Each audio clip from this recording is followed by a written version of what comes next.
Lorsque j'ai donné ma vie à Jésus, souvenez-vous, j'étais protestante.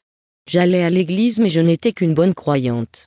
Sachez, bien-aimés, que la majorité des protestants et des catholiques fréquentent leurs églises, gardent même une attitude bien pieuse mais, à côté de cela, ils vivent une vie normale de pécheurs. Ce que je veux dire c'est qu'ils sont chrétiens, mais en même temps, ce sont de grands fornicateurs. Ils sont chrétiens tout en consultant des féticheurs. Ils sont chrétiens, mais ils mentent, autrement dit, ils ne portent pas leur croix pour suivre Jésus. N'ayant connu que ce mode de fonctionnement et croyant que l'homme absous des péchés, ils continuent donc à mener leur même vie d'avant.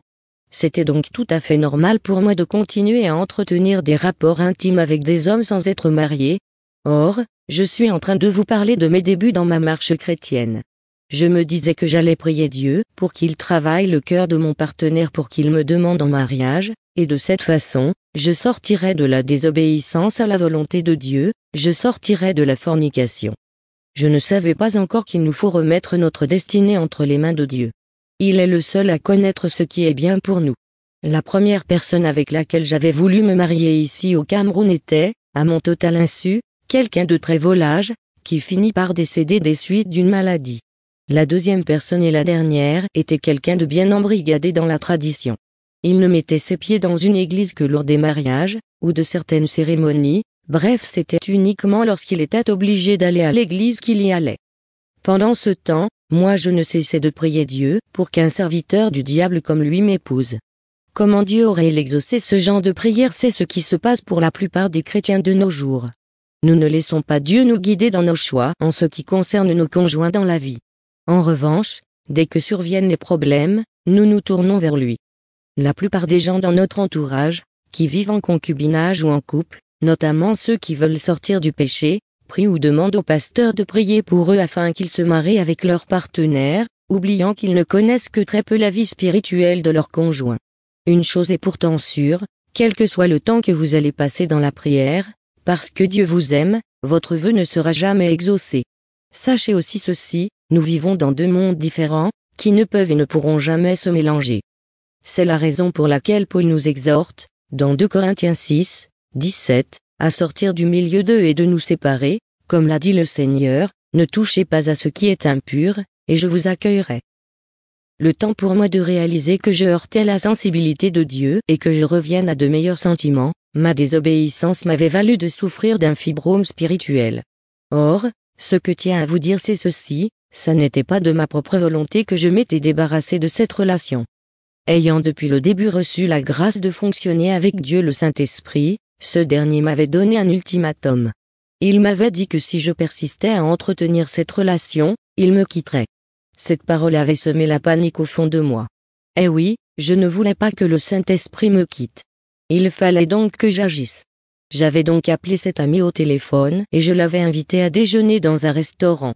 J'allais profiter de ce moment d'intimité pour rompre avec lui. Je tiens quand même à vous préciser que cette rupture ne s'était pas faite si facilement. Avant d'arriver à cette décision radicale, j'avais envisagé d'autres stratégies. J'avais choisi premièrement de lui chercher querelle et d'en saisir le prétexte pour le quitter mais, plus j'attendais le moment propice, plus il était gentil avec moi. Il me fallait donc agir différemment, et c'est là d'où m'était venue cette idée de l'inviter au restaurant. C'était dans le but de rompre avec lui, mais en bon païen qu'il était, il n'avait rien voulu entendre de ce genre de décision. Par amour pour Dieu il avait tout de suite pensé que j'avais rencontré quelqu'un d'autre, bref, je cherchais tout simplement un alibi pour le quitter. Pour le calmer, je lui avais dit qu'il pouvait venir chez moi de jour comme de nuit.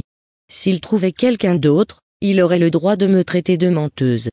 Toujours est-il que je n'avais plus jamais eu de rapport sexuel avec lui mais je m'en étais tout de même tiré, de cette relation, avec un fibrome qui, de jour en jour, grossissait. J'en étais arrivé au point où j'avais du mal à me frotter le pied gauche quand je me lavais. Heureusement pour moi, je venais de lire le livre de Rebecca Brown, Il est venu libérer les captifs. Ce livre m'en a appris pas mal sur l'autodélivrance. J'avais compris qu'il me fallait dénoncer à Dieu ce que j'avais fait, si possible avec qui je l'avais fait. Il fallait que je me repente sincèrement au sujet de ce que j'avais fait et que j'y renonce définitivement. C'est cela le principe de la délivrance. Eh oui, bien-aimés, sachez qu'en parlant de notre problème nous exposons le diable, qui est œuvré dans les ténèbres. il est alors obligé de s'enfuir. La plupart des gens ne savent pas que, en dissimulant leurs méfaits, ils œuvrent pour le diable. À leur insu, ils se transforment, en procédant de la sorte, en ardents avocats défenseurs du diable et, entre-temps, ils ne seront jamais délivrés car le démon entré dans leur corps par ce péché continuera à œuvrer en silence. Un jour, énervé par cette situation désagréable, j'avais piqué une sainte colère et je m'étais dit que le moment était venu pour moi de parler à Dieu au sujet de ce fibroum. Je m'étais donc agenouillé et j'avais dit à Dieu que je voulais discuter avec lui. En plaidant ma cause, je lui avais dit que je souhaitais qu'il me délivre de ce mal. Lui, le grand Dieu, qui m'avait guéri d'une maladie chronique telle que l'hypertension, c'est lui que je tenais à avoir comme médecin et je voulais qu'il soit désormais mon médecin. Je le suppliais donc de venir à mon secours et de me guérir de ce fibroum. J'ai dit à Dieu que je reconnaissais avoir vécu dans la désobéissance en pratiquant la fornication avec monsieur untel, que je m'en repentais sincèrement, et je lui demandais donc de me pardonner et de me guérir. Ce soir-là, Dieu ne m'avait rien dit et rien ne s'était passé dans mon corps. Mais je ne m'étais pas découragé pour autant. Le lendemain, je m'étais encore agenouillé et j'avais dit à Dieu que je voulais plaider devant lui et je lui avais dit spontanément que je savais que, comme il était un bon businessman, le deal que je lui proposais était le suivant: s'il me guérissait, je m'engageais à ne plus coucher avec qui que ce soit en dehors du mariage. Je lui ai dit que j'étais prête à finir ma vie sans mari, si c'est ce qu'il voulait, à moins qu'il ne décide du contraire. Et le cas échéant, il fallait qu'il me le prouve 3 fois. C'est de cette façon que je finis par conclure une alliance de guérison divine avec Dieu, alliance que j'ai failli annuler, n'eût été l'aide du Saint-Esprit, et je vais vous raconter comment. J'étais allé souscrire à une assurance auto mais une fois sur place, il avait également été question des avantages de disposer d'une assurance maladie. Comme j'en avais eu une pendant longtemps en France, j'avais voulu en savoir davantage, à propos des conditions et du coût. J'avais dû me présenter alors dans un autre bureau pour voir le responsable du département de l'assurance maladie. Dans la salle d'attente étaient déjà installées d'autres personnes, qui patientaient pour la même raison devant ce même bureau. J'attendis donc mon tour, mais, au moment où je devais entrer, pendant que je tenais encore la poignée de la porte, j'entendis le Saint-Esprit me demander si je voulais réellement annuler l'alliance de guérison divine que j'avais conclue avec Dieu. J'avais aussitôt refermé la porte puis demandé à la personne suivante d'y aller. À la jeune fille qui m'accompagnait, je m'étais confié au sujet du phénomène qui s'était produit en moi.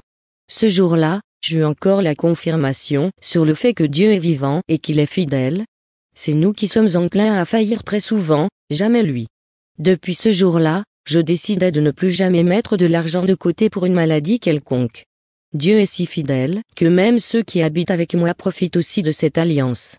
Je continue toujours de proclamer que mon argent ne sera jamais utilisé pour une hospitalisation ou pour des ordonnances onéreuses dans des pharmacies. Je pourrais attraper la grippe ou le paludisme dans mes moments de faiblesse dans la foi, auquel cas j'achèterai des remèdes dans une pharmacie, mais tant que ma foi est forte, je ne suis jamais malade.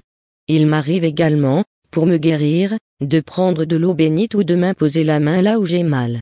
J'ai totalement cessé d'être une cliente assidue pour les pharmacies et les hôpitaux. Comme je viens de le dire, dans certains cas, une seule imposition de main suffit pour que j'obtienne la guérison. J'avais été celle qui avait initié cette alliance de guérison divine avec Dieu. Vous pouvez aussi faire la même chose.